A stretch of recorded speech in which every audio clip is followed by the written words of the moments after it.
Yo, what's poppin' Pokepals? Rare Boy here, and I'm back with another impossible Pokemon challenge. Today I'm going to find out if it's possible to beat Pokemon Gold using only a Meltan.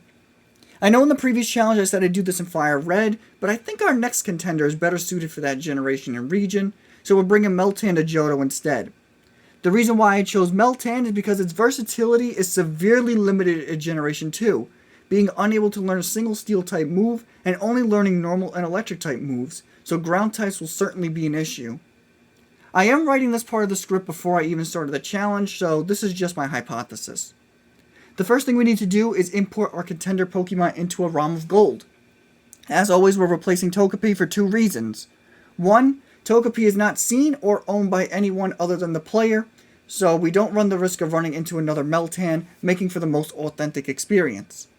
The other reason I choose Togepi is that the sprite is edited in post, and since Togepi has a small sprite, it makes it easier for me to edit.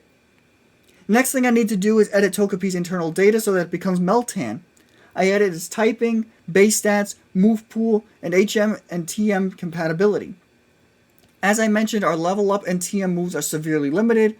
Our only two viable moves will be Headbutt and Thunderbolt, both level up moves. While Meltan doesn't normally learn Thunderbolt via level up, I decided to give it to him instead of Flash Cannon, since he can learn Thunderbolt through TMs, but since Thunderbolt isn't a TM in this generation, I just made it his final level up move, and Flash Cannon is not a move in Generation 2. Our move pool is certainly going to be the most interesting part of this run, as our stats aren't atrocious. Now that Meltan is officially in our game, let's go over the rules of the run. The first rule is I'm only allowed to use Meltan in battle. I'm allowed to capture other Pokemon for HM usage, but they cannot assist Meltan in battle. The second rule is that I am not allowed to use items in battle, aside from held items such as leftovers. And finally, no glitches or exploits will be used during this run. It's just a normal playthrough of Pokemon Gold, but with the Meltan. With the rules explained in our Meltan in game, let's jump into some gameplay. The first thing I do is pick up our Meltan from Professor Elm's lab. For this run, I replaced Chikorita so that our rival will choose Cyndaquil for even more of a challenge. I nickname our contender These nuts. Got him! With these nuts on the team, it's time to conquer the Johto region. After visiting Mr. Pokemon and getting the mysterious egg, we run into our rival. Thanks to our Steel typing, we were able to win this match without a care in the world. Our Steel typing is going to be a run saver this early when the only moves other Pokemon have are Normal type. Our Steel typing also came in handy against Sage Master Lee, which is always a necessity to obtain Flash, so I know where I'm going if we make it to Mount Silver. These battles also yield great experience points. Our first gym with Faulkner could potentially be scary because he has Mud Slap, which is not only super effective against us, but also lowers our accuracy. Despite being pelted with mud, we won this match on our first try and didn't miss a single Thunder Shock. I try my luck on our rival in Azalea Town first at level 17. We aren't dealing enough damage to Ghastly, which is a problem. On top of that, his Cyndaquil is now a Quilava with Stab Ember, making for our first roadblock. Let's see how we fare against Bugsy. Our Steel typing comes in handy yet again, as Bugsy can't touch us. I take this time to set up 6 Hardens against Metapod as we bypass his rock hard defense with our Thunder Shocks. From there, it's a clean sweep with Thunder Shock on Kakuna and Scyther.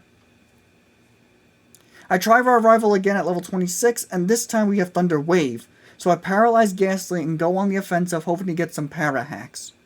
We fail to get the hacks as Ghastly licks us and paralyzes us. Outraged by the paralysis, I lose hope in the match, but then something crazy happened. We survive Quilava's Ember on 9 HP as we headbutt him down, and we were able to take down Zubat with just 3 HP remaining after being paralyzed a few turns. I still don't know how I won this match. Our next opponent is none other than Whitney. I'm not worried this time around, as Meltan is genderless and resists all of Miltank's attacks, so there isn't much she can do against us. We take down Clefairy without any issues as her behemoth Miltank comes in. Right away, I go for paralysis and flinch hacks with Headbutt. I get her to yellow and she starts to heal, so I take the time to lower her defenses with Tail Whip. After a few Tail Whips, our Headbutts can successfully two-shot her Miltank, giving us our third gym badge. Before taking on Morty, I decided to grind to level 40 so these nuts can learn Thunderbolt. Headbutt is useless against Morty, so this is literally the only move we have to take him on with.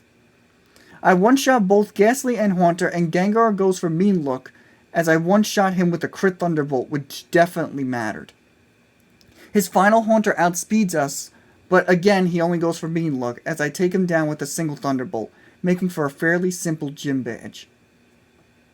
Our next opponent is Chuck, and he has me worried, being a fighting-type specialist and all. 2 headbutts are enough to take out Primeape, as we only take a small amount of damage. Poliwrath comes out, and we drop him instantly with a crit Thunderbolt. I don't know if that mattered or not, but I'll take it. Now it's time for the gym leader I feared the most, Jasmine. We have nothing to combat her team. At level 45, I attempt this battle. I can take down her Magnemite after struggling for a bit, but Steelix is a brick wall. I set up Acid Armor since Steelix only knows physical attacks. After buffing my defenses to the max, I get Steelix down to red, but Jasmine heals and I run out of Headbutt PP, meaning I can't touch him now. I'll have to come back to this battle after gaining a few more levels. I try this battle again at level 58, and make it back to Steelix at full health. I get some nice flinches and crits after buffing my defenses, and at this level I'm able to muscle my way through Steelix even after Jasmine heals him. Just like the first Magnemite, the second one goes down to only 2 Thunderbolts, and we obtain our 6th gym badge. Up next is my favorite Johto leader, Price.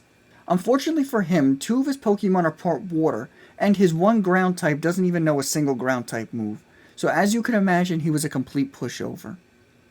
We meet up with our rival in the Goldenrod Underground. His only real threat is his starter, but because Cyndaquil is the only starter who doesn't reach his final evolution at this point in the game, he was easily disposed of. I make it to Claire at level 62, but I just barely make it through her Dragonairs at this level as Kingdra comes in to finish the job. I'll have to come back at a higher level. At level 70, I can easily dispose of her 3 Dragonairs without taking a single hit, as Kingdra goes down to 2 Thunderbolts, allowing us to obtain our 8th and final gym badge. Right outside the Elite Four, we have one final battle against our rival. Again, Typhlosion could have been an issue, but instead of attacking us, he just went for Smokescreen, allowing us to sweep through his team one last time. All that's left is the Elite Four. Here are our stats right outside the Elite Four at level 71. Our offenses are pretty good, but our speed and special defense are lackluster, which may be problematic. We came all this way though, so it's time to find out if we can actually beat Johto with nothing more than a Meltan. First up in the Elite Four is Will, but because Steel resists Psychic, none of his Pokemon have an answer for an opponent who is a Steel type, making for one of the easiest Elite Four matches. Next up is Koga, as since Steel is immune to poison, this match was even easier than Will. I set up my Acid Armors against Ariados since he can't do much against us, and once I set up fully, I cleanly sweep through the rest of his team. Up next is Bruno, and as you can imagine, I'm nervous about all these fighting types. Right away I set up Acid Armors against Hitmontop, since his only attacking move is Dig. I take down Hitmontop and then a miracle happens. Hitmonlee uses Swagger on us, boosting our attack and allowing us to sweep through the rest of his team with Headbutt once I break through Confusion. The person whom I feared the most actually wound up forfeiting the match to us. Last up is Karen, and Umbreon is causing problems with Confusion and accuracy drops. We finally put down the Midnight Menace as Houndoom comes in and completely incinerates us with Flamethrower. Looks like I'm going to need to grind again. I come back 6 levels later at level 78, and make it back to Houndoom. Umbreon ruined our accuracy again, but we lucked out on Houndoom as he just kept going for Roar instead of ending us with Flamethrower for some odd reason. Once Houndoom went down, the rest of Karen's team stood no chance against us. Now for my arch nemesis Lance, and this battle is just not happening. Both Charizard and Dragonite have powerful fire type moves, and we get dropped quickly. I'll have to run through the Elite Four a few more times to get some more levels. I make it back to Lance at level 83, and at this level, Charizard goes down to 1 Thunderbolt. Lance's Dragonite uses Safeguard, and then went for Outrage instead of going for Fire Blast again, so we were able to take him down with ease. The second Dragonite paralyzes us before going down, And as the last Dragonite comes in, my stupid computer told me to make a backup for my hard drive after I've told it several times to shut up already, interrupting my recording. Thankfully for us though, this Dragonite doesn't have Fire Blast, so we get him down without any issues as Aerodactyl was taken down by one Thunderbolt, placing us in the Hall of Fame. It's not over just yet though, as you all know we still have to try our luck at Red and Blue. After sweeping through the other 7 gyms in the Kanto region, we make it to Blue at level 87. This battle was going fine until Executor Leech Seeded us.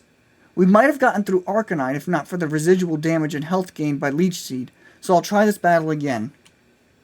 I gained a few more levels and went back in at level 95. This time around Executor didn't Leech Seed us, so we had full health for Arcanine. We get the flinch on Arcanine with Headbutt, and we were able to take him down without taking a single hit from any of his Pokemon at this point. I put Alakazam down with one Headbutt, and then out came Rhydon. I look to see how much damage Headbutt does, and it's not much, but I keep assaulting him with Headbutts until Blue switches Rhydon out? Okay. Gyarados comes in, and I one-shot him with Thunderbolt as Rhydon comes back in and finishes us with Earthquake. I guess I'll have to get to level 100. Here are our stats at level 100, and they're decent, but not great. We have to work with what we're given, so let's see if this is enough. I decide to set up Acid Armors against Pidgeot and attach the Leftovers item, as we get +6 in defense and take down Pidgeot with full health. We thankfully don't get Leech Seed by Executor, as Arcanine comes in. Thanks to the Leftovers, we were able to take down Arcanine with above half health, as Alakazam comes in. He starts trolling me with Recover and even sets up a Reflect, but he eventually goes down. When Rhydon comes in, I decide to stall out the Reflect with Acid Armors to preserve my PP on Headbutt. We keep landing Headbutts until Blue again switches Rhydon out for Gyarados. I don't understand why. We take down Gyarados as Rhydon comes back in and gets finished off, ending this hellish battle. Finally, it's time for Red. Right away, Pikachu causes issues as he lowers our already low attack stat even lower with Charm. We get Pikachu down, but then Espeon comes in and sets up a Reflect on top of our already lowered attack stat. This match wasn't happening, but just out of curiosity I played it through and got all the way to Charizard before we got outsped and taken out by Flamethrower. On my second attempt, I replaced Leftovers with Quick Claw to get the jump on my opponent's Pokemon, and we don't get charmed. Espeon sets up another Reflect, unfortunately, so I try to stall it out with Power Flinches. Espeon goes down as Venusaur comes in the same time the Reflect wears off. I go for Power Flinches on Venusaur, and we're able to take him down. Charizard comes in and Quick Claw activates, but Charizard survives Thunderbolt and takes us out. After going on Smogon and doing some damage calcs, I came to the conclusion that Charizard will OHKO us 100% of the time with Flamethrower, and that's without the Sun Boost. On top of that, our Thunderbolt is just out of range of OHKOing Charizard. The only way we could take out Charizard is by having our Quick Claw activate and getting a crit on Thunderbolt. It's not impossible, so I'll keep trying. I get the Quick Claw activation and the crit eventually, and we're able to get Snorlax down. We make it all the way to Blastoise, but we get taken down because we didn't have enough health. All this attempt did was confirm my suspicions that this final battle is possible, but it's going to come down to nothing more than some good old-fashioned RNG, and a lot of it. 4 days later, I kid you not, 4 days later, I got the luckiest run of my life. Quick Claw activates on Pikachu and takes him down. Espeon comes in and sets up a Reflect as always, as I paralyze him with Thunder Wave. I go for flinches and paralysis as Espeon goes down without touching us. Next out is Venusaur, so I go for the same strat that I did with Espeon, and we take down Venusaur without taking a single hit as well. Next out is Charizard, and I start getting nervous because I need the Quick Claw activation. Quick Claw activates, but we don't get the crit. However, Charizard gets paralyzed and stays paralyzed, allowing me to take him out next turn at full health. This is the best run I've had in 4 days, and if I don't win now, I'm forfeiting the run. Snorlax comes in, and we go for Power Flinches against Snorlax. Breaking through, he hits us with Body Slam, but thankfully we don't get paralyzed by Body Slam. We take down Snorlax and last out his Blastoise. I hit him with Thunderbolt and he survives, but instead of attacking us, he goes for Rain Dance, and we put him down next turn, ending the run and beating the Pokemon Gold challenge with nothing more than a Meltan. This challenge came down to the luckiest and most stressful endings in Impossible Challenge history. With a buttload of persistence and RNG luck, I'm happy to announce to the world that it is possible to beat Pokemon Gold using nothing more than a Meltan. For my next Impossible Challenge, we are going to be going to the Kanto region in Fire Red to find out if it's possible to beat it with only a Tynamo. So if you don't want to miss that challenge, be sure to subscribe and stay tuned. Also, be sure to leave a like on this video if you enjoyed it, and leave a comment on your favorite part of the run. This has been your boy Rare Boy, and I'll catch you all in the next one. Peace! Red, white, and blue, yeah, I love this place.